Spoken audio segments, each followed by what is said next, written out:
program directors, Minister Togo Didiza and Mr. Lumkom Timde, President Thabo Mbeki,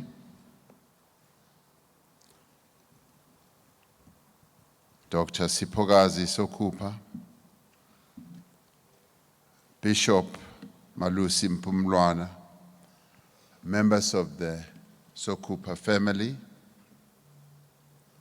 ministers and deputy ministers here present, and leaders of political parties who are also here in various formations, members of the diplomatic corps, and comrades and friends and fellow mourners. I, as you might have seen in the program, was meant to make my very few remarks about our brother much earlier, but was so moved by the occasion of this moment that I felt that my program should be changed and I should stay. And I'm rather pleased that I was able to do so in order to immerse myself in the memory of this man that I got to know and to appreciate and to love. It is with great sadness that I stand here before you to bid farewell to one of the veterans of our liberation struggle, a respected member of the intelligence community and a fine and upstanding public servant. Comrade Soks was part of a generation that fought fiercely in the 70s, as well as in the 80s for the attainment of our freedom. He was one of the generation charged with translating the theoretical perspectives of his movement, the African National Congress, into policies that would make freedom meaningful for our people. With the advent of democracy, Bra Soks was one of those given the task of forging a new democratic state with the capacity and the orientation to build a better life for all. Like many of his generation, he was conscientized during the late 60s in the Black Consciousness movement led by Steve Biko. He was part of the generation that kept alive the flames of liberation that the apartheid regime sought to extinguish by imprisoning our leaders and forcing them into exile.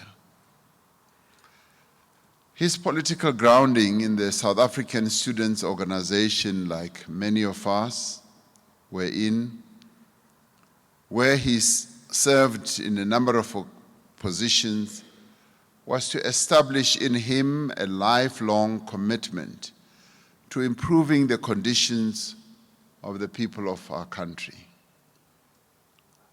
Beyond the broader struggle for national liberation, Comrade Soks and his peers sought very practical solutions to the challenges that face our people on a daily basis. Armed with very few resources, but driven by great conviction, they set up health facilities, law clinics, adult literacy programs, and other initiatives that had a great impact on the daily existence of Black South Africans during that period. When the apartheid regime intensified its repression, Comrade Soks took the difficult decision to leave the country and join the liberation movement in exile, as we have heard. He worked tirelessly in the underground and played an important role in the ANC's intelligence work. After the unbanning of the liberation movement, Comrade Soks played a pivotal role in rebuilding the structures of the organization in the Eastern Cape. Despite his preference to provide leadership from the background, he was elected regional chairperson of the ANC border region in 1991. His election as someone who had just returned from exile speaks volumes about his leadership capacity and the high regard in which he was held within the structures of the mass democratic movement. Those who served with him in the Regional Executive Committee remarked that his quiet but firm leadership style was highly appreciated by all. He was deeply principled, as we have heard, and never sought positions, never sought publicity, nor personal wealth. These leadership features and attributes of being quite firm were important because the complexities of our transition to democracy demanded nothing less. Comrade Soks was a dedicated public servant who served with distinction in every position he occupied and every responsibility he was given. He played a particularly significant role in the transformation and development of our intelligence services. He understood, more than many, the place of intelligence in a democratic society. He understood the purpose of the intelligence services as guardians of the people, of their rights, and of their constitution.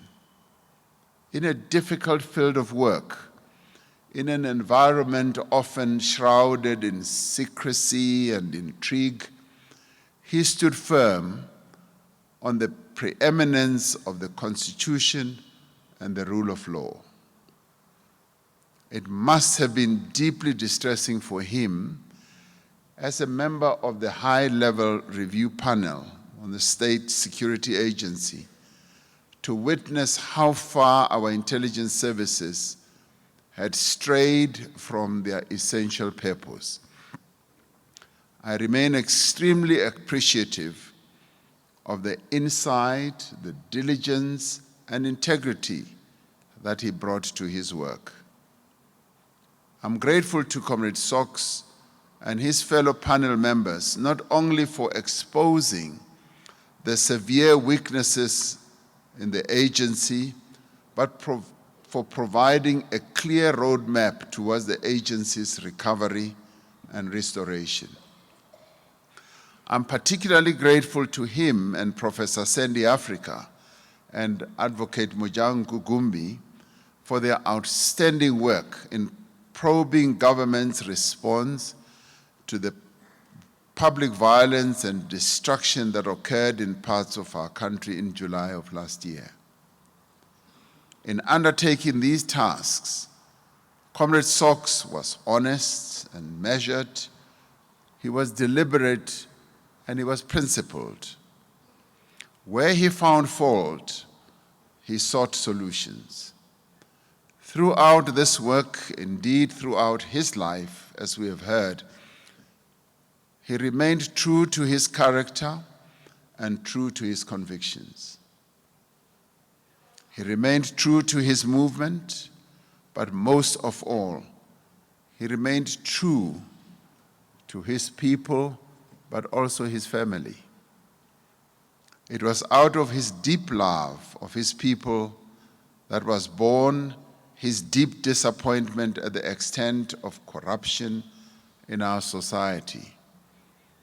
He saw state capture and corruption as an assault on the poor and the vulnerable people of our country. He saw it as an act of counter-revolution, eroding the democratic state and stealing the resources meant to improve our people's lives. Corruption and state capture constituted the very antithesis of what he stood for, which was service to the people without expectation of any personal material gain. In honor of Comrade Soks, we must remain resolute in our work to end corruption and state capture, whose details continue just spilling out as the Zondo Commission hands down its various reports. We must not waver in our efforts to renew and to rebuild the movement that he so diligently served. Yes, we must forge ahead with the restoration of the integrity and credibility of the intelligence services of our country, our law enforcement agencies, and all our other public institutions that are meant to serve the people of our country.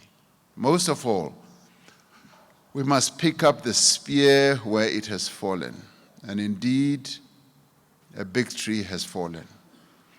But we must pursue with greater urgency and purpose the achievement of a democratic society that is free, peaceful, and just.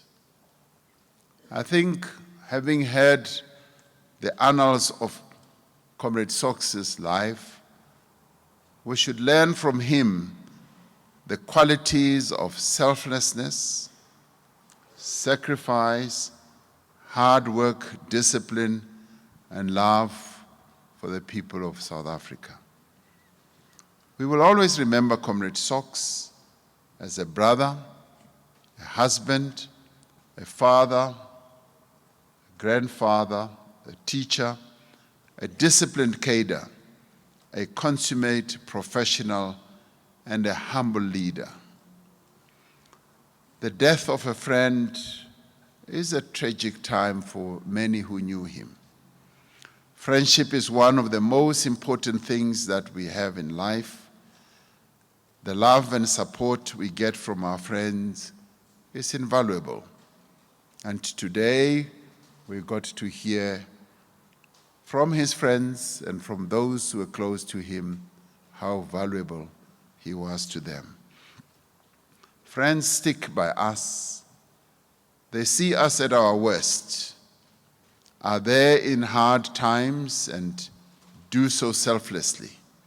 So when we lose one of those friends, it can be devastating.